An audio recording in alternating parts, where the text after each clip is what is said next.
네, 안녕하세요. 대관령바람입니다. 오늘은 이 노보노디스크 3분기 실적을 업데이트 해보죠. 매번 이 메인 표지에 나오는 아저씨들이 재미가 없어서요. 얘네들 귀엽죠?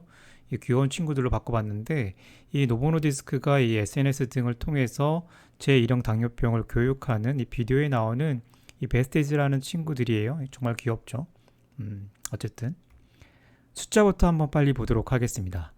노보노디스크의 3분기 실적은 전년 동기 대비 리포트 기준으로는 28% 성장을 하면서 매우 준수한 매출 성장을 했습니다. 3분기 매출은 450억 6,600만 이제 덴마크 크로네죠. 이렇게 올렸고요. 한화로는 8조 4,474억 원의 매출을 올렸습니다. 정말 엄청난 매출이고요. 이 매출이 8조 원을 돌파를 했습니다. 분기 매출. 여기에 매출 테이블을 보더라도 보시는 것처럼 구조적으로 매출이 이렇게 상승하는 것을 우리가 알 수 있습니다. 영업이익도 전년 동기 대비 32% 성장하면서 이 쾌속 질주를 이어나가고 있습니다. 매출 성장의 동의는 이제는 주주분들이시라면 다들 아실 GLP-1 매출 성장과 이 위고비를 위시한 이 삭센다의 글로벌 매출이 견인을 했습니다. 제가 중요하게 생각하는 현금 흐름을 보면 2022년 말 이 다이소나 인수권을 제외하고 이 프리캐시 플로우를 살펴보면 한화로 이걸 다 합치면 한화로 15조 원 넘게 자유현금 흐름을 만들어냈고요. 현재 시총이 지금 이미 시장을 시작했겠지만 28일 기준으로는 한 364조 원 정도 되니까 프리캐시 플로우 대비해서 몇 배 정도의 거래가 되고 있는지 알 수 있습니다. 이 투자자는 현금을 이 정도 만들어내고 이 앞으로 어느 정도 현금을 만들어낼 수 있는지 이런 부분을 고민한 후에 이 투자 의사결정을 해야겠죠. 당뇨 시장에서 전체 트렌드를 보면 이 전분기 30%의 시장 점유율에서 0.6% 더 가져오면서 이 31.6%의 시장 점유율을 냈습니다. 우리가 29% 선에서 지속적으로 이 회사를 팔로우했던 것을 생각을 하면 계속해서 시장 점유율을 높이고 있습니다. 이러한 시장 성장의 동의는 당연히 GLP-1 클래스인데 2분기에 우리가 다 아는 것처럼 일라이 릴리의 이 마운자로가 제2형 당뇨 시장에 진입을 했죠. 2분기에 이렇게 시작부터 신규 처방을 눈에 띄게 가지고 갔는데 위고비의 생산 이슈도 있는데 마운자로가 3분기 무서운 속도로 미국 시장에서 처방 건수를 늘렸습니다. 그런데 이건 어느 정도 예상이 되었던 것이고 여기에 놀란 분들은 이런 반응을 보이기도 했습니다. 저게 너무 흥분했어. 이거 뭐야? 나 마운자로야. 어쨌든 GLP-1 시장 점유율도 단번에 10% 가져가면서 이 빠른 성장을 예고하고 있습니다. 물론 그렇다고 오젬픽이 주느냐? 그렇지는 않죠. 시장을 이해하면 좋은데요. 이 GLP-1 시장 파이 자체가 보시는 것처럼 계속해서 커졌습니다. 당뇨병 환자의 증가도 있겠지만 다른 당뇨 약제에서 이 마운자로 처방으로 이동을 했고 일라이릴리의 이 녹색바죠. 트루시티를 대체한 면도 분명히 있을 겁니다. 그럼에도 불구하고 이 마운자로가 GLP-1 클래스의 제2형 당뇨 시장에서 강력하게 떠오르는 드라이버인 것은 분명합니다. 위고비로 우리 한번 넘어가 보죠. 이 3분기 컨퍼런스 콜에서는 위고비의 공급 관련 이슈가 올 연말까지 해결할 수 있을 것으로 기대된다고 이야기했습니다. 2분기 컨퍼런스 콜에서는 하반기에 이렇게 수요를 맞출 수 있을 것이라고 이야기했는데 이 3분기까지 결국 해결이 안 되고 미국 시장에 제대로 공급이 안 됐습니다. 컨퍼런스 콜에서는 올해 말까지 이 공급 이슈를 풀 수 있을 것이라고 기대한다 했지만 조금 부정적으로 보면 내년 상반기까지 노보노가 공급 이슈를 풀지 못할 수도 있겠죠. 역시나 3분기 위고비 실적을 보면 1분기, 2분기보다 못한 실적을 냈습니다. 그러나 위고비의 공급 이슈는 약제 자체의 문제나 API의 이슈가 아니라 이 패킹 과정에서 생기는 이슈이기 때문에 필링 이슈죠. 언젠가는 해결이 될 겁니다. 우리가 눈여겨봐야 하는 건 이 삭센사 매출인데요. 얼핏 보더라도 이 삭센다의 매출 성장세가 보시면 심상치 않죠. 위고비가 정상적으로 공급이 되고 미국 위의 지역의 런칭이 시작되는 2023년 매출을 기대해 볼 수 있는 지점입니다. 매출을 보면 21년 4분기부터 2022년 3분기까지 항비만 약제 매출이 이 전체 매출, 이 매출이 모두 2조 5천억을 넘어서는데 시장 조사 기관인 리서치앤마켓에 따르면 2026년까지 46억 달러 시장이 된다고 하는데요. 이 정도는 24년 정도만 되더라도 가볍게 노보노디스크 단독으로도 넘어설 거라고 볼 수 있습니다. 이 모건 스탠리의 경우 2030년까지 항비만 약제 시장이 500억에서 600억 달러까지 성장할 것이라고 전망하는데 모건 스탠리 하도 예측이 틀리니까 그냥 그러려니 하면 되겠지만 이 시장에서 이 노보노디스크와 일라이 릴리는 한참 동안 따뜻하게 보내겠습니다. 노보노디스크에는 당뇨와 항비만 약제 말고도 희귀 질환에 쓰이는 약제들이 있죠. 특히나 이 혈우병 치료제들이 주인데요. 이 혈우병 시장이 현재 대형 빅팜들의 신약 출시가 줄지어 이어지고 있기 때문에 이 노보노디스크의 이쪽 파트는 경쟁력을 자꾸 잃어갈 겁니다. 다만 그에 대한 노보노디스크도 어느 정도 준비하고 있기 때문에 그 기간 중에 이 GLP-1이나 다른 제품으로 매출 성장을 하면서 지속적으로 다른 파이프라인에 투자를 하면 됩니다. 네, 이번 분기에 특히 봐야 할 발표 중 하나는 바로 이 마운저의 강력한 경쟁자라고도 할 수 있는 카그리세마 임상 이상 완료입니다. 이 마운저로가 GLP-1 시장에 강력한 드라이버로 들어왔지만 그렇다고 노보노디스크의 GLP-1 클래스 약제들의 매출이 막 무너지는 일은 없을 겁니다. 그 와중에 이 카그리세마로 대응을 준비 중이고 곧 3상 임상이 시작이 됩니다.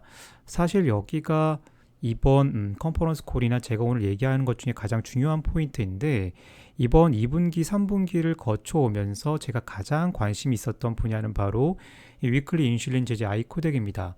아이코덱은 주 1회 인슐린 제제로서 이 다음과 같이 on was study들 이렇게 몇 명의 스터디로 여러 임상이 진행이 중인데요. 대부분의 임상들이 속속 성공적으로 종료 중입니다. 당뇨 환자가 아니라서 이 인슐린이 어떤 의미고 어떤 파급 효과를 가져올지 잘 예측 못하실 수도 있는데요. 이 주주분들이나 노보노디스크의 투자를 고려하시는 분들이시라면 한번 주의 깊게 들어보시면 좋겠습니다. 오늘날 당뇨병 환자들에게 꼭 필요한 약제인 인슐린 보시는 것처럼 이 100년 전에 처음으로 인공적으로 분리할 수 있게 됐습니다. 처음에는 이 개 췌장에서 인슐린을 이렇게 분리해서 썼는데 일리아 릴리가 상업 생산을 성공하고 뒤에 산오피나 이 노보노디스크 등이 따라오게 되면서 본격적으로 인슐린이 보급되게 됩니다. 오늘날 많이 쓰이는 장기 지속 인슐린 등은 1980년대에 와서야 개발이 됩니다.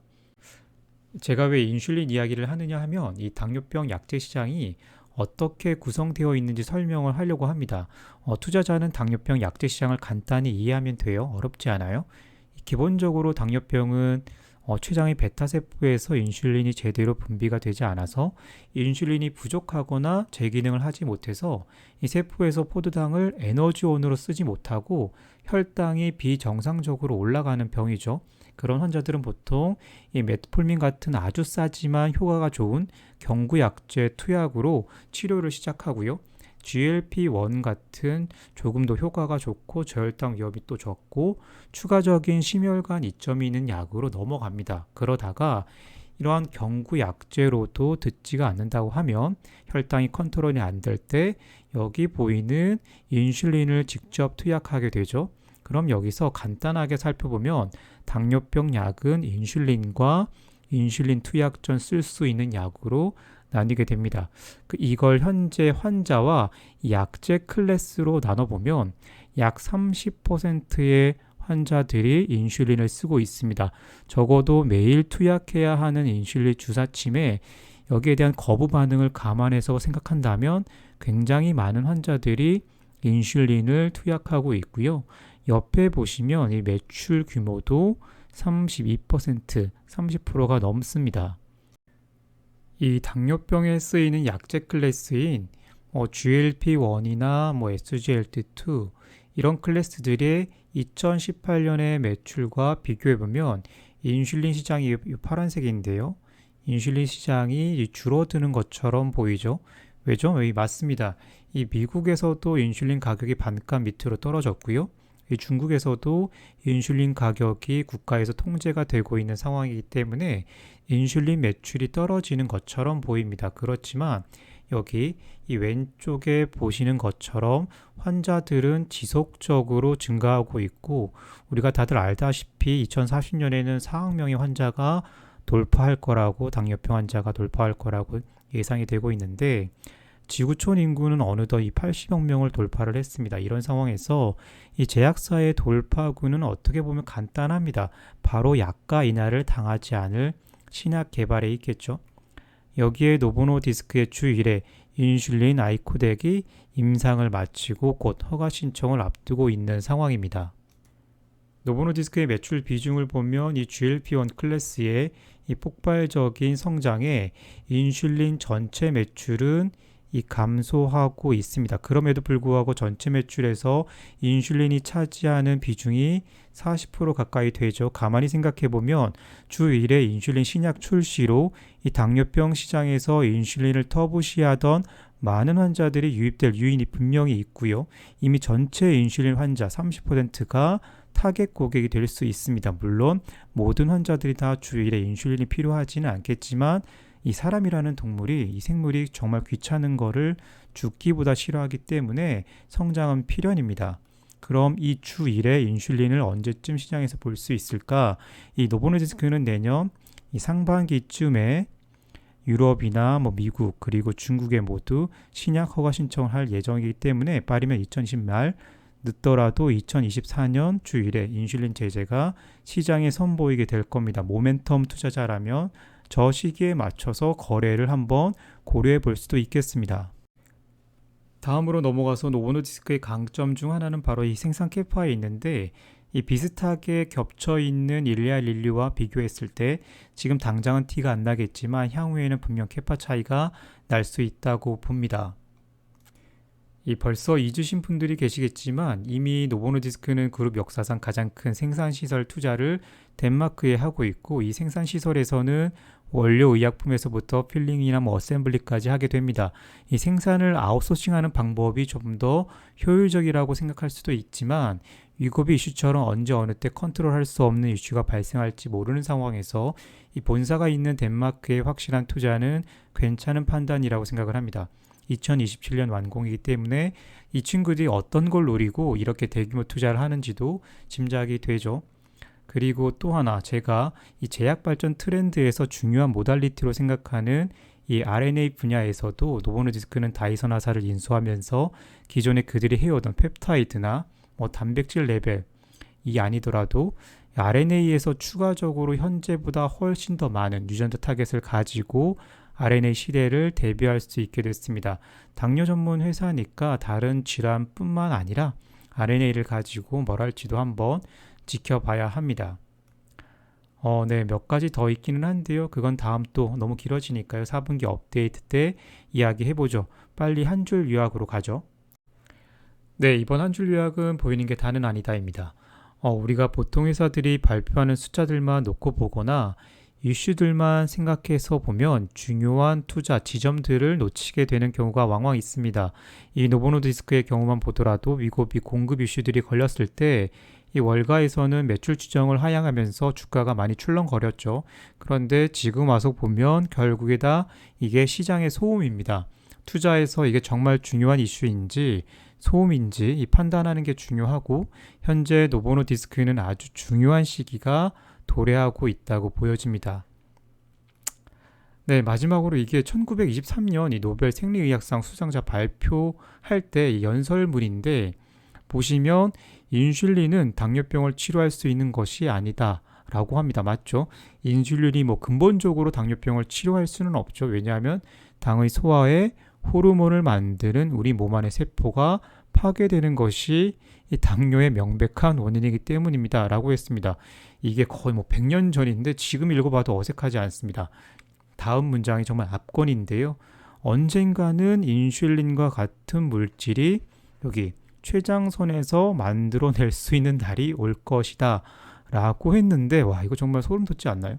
100년이 지났는데 여전히 의학기술이 거기에 도달하지 못했죠. 제가 하고 싶은 이야기는 바로 이겁니다. 여전히 우리나라 바이오에는 정말 100년이 지나도 안 될 컨셉으로 투자자들에게 사기 아닌 사기를 치는 회사와 이 세력들이 정말 많이 있어요. 저희는 직장인 투자자니까 그러한 곳에서는 되도록 떨어져서 이 반보 정도만 앞서가는 노력을 하는 것이 이 투자 수익률에는 더 도움이 되지 않을까 합니다. 뭐 어찌됐거나 인슐린 100년 역사에 다시 한번 기술의 진보가 이 눈앞에 왔습니다. 같이 또 한번 지켜보시죠. 그럼 시장에서 항상 장수하세요.